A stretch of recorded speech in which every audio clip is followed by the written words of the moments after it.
Hi అండి, మీరందరూ బాగున్నారా? నేనైతే బాగున్నాను. ఈరోజు టమాటా చాస్ తయారు చేసే విధానం ఇప్పుడు వీడియోలో చూపిస్తాను. వీడియో చూద్దాం రండి.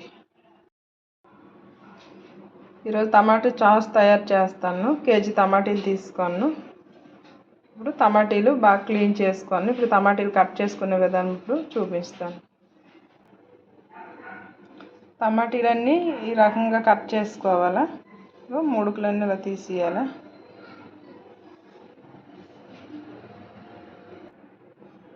టమాటీలు మొత్తం ఇలా కట్ చేస్తాను. ఇప్పుడు ఇవి మనము చాస్ చేసే విధానం ఇప్పుడు వీడియోలో చూపిస్తాను. వీడియో చూద్దాం రండి. పెద్ద సైజు కుక్కర్ తీసుకున్నాను. కుక్కర్లోనే ఉడకేసుకోవాలి, బాగా ఉడుకుతుంది. ఇప్పుడు టమాటీలు మొత్తం ఇందులో వేసేస్తాను.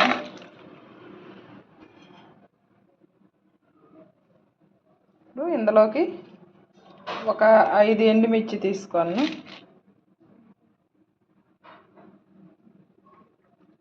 వెల్లుల్లి రెక్కలు ఒక 5-6 రెక్కలు తీసుకున్నాను, తక్కువ ఇస్తాను. దాల్చిన చెక్క,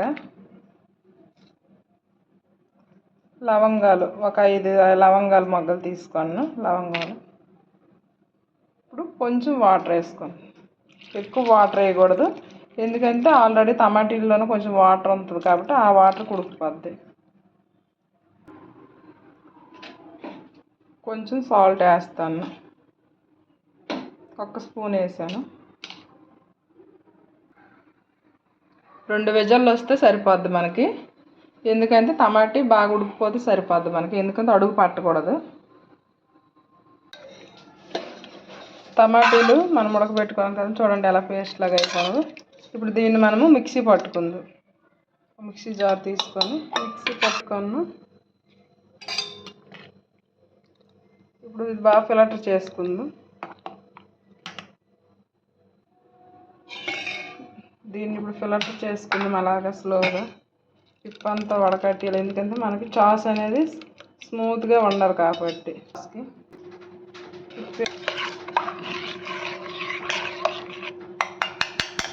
ఇది అనేది వేరే బౌల్లోకి తీసుకుంటాను.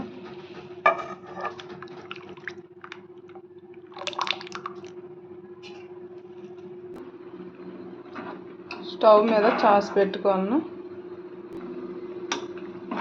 అడుగు మాడకుండా అలా కలుపుకోవాలి. వాటర్ సమ్మేది ఉండకూడదు చాస్కి. వైట్ ఎన్నిగర్ర వేస్తాను, పావు కేజీ షుగర్ వేస్తాను. కొంచెం 2 చూసారా, ఈ లిక్విడ్ మరుగుతున్న కొద్ది కలర్ ఎలాగ వస్తుంది, రెడ్గా. ఈ రెడ్ రావాలా.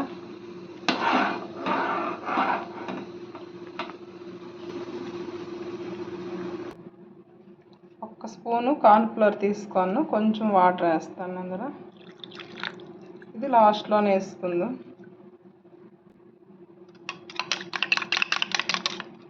ఇది లాస్ట్లోనే వేసామనుకోండి చిక్కగా అయిపోద్ది.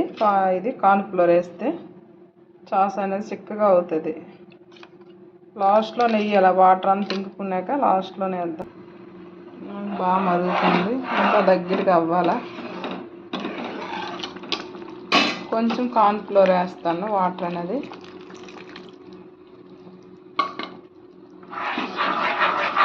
చాస్ రెడీ అయిపోయింది, వేరే బౌల్లోకి తీసుకుందాం. టమాటా చాస్ చూడండి ఎంత బాగా రెడీ అయిందో. మీరు కూడా ఇంట్లో నాకు ట్రై చేయండి. నా వీడియో కానీ మీకు నచ్చితే లైక్ చేయండి, సబ్స్క్రైబ్ చేయండి. ఏదైనా డౌట్ అయితే కామెంట్ చేయండి.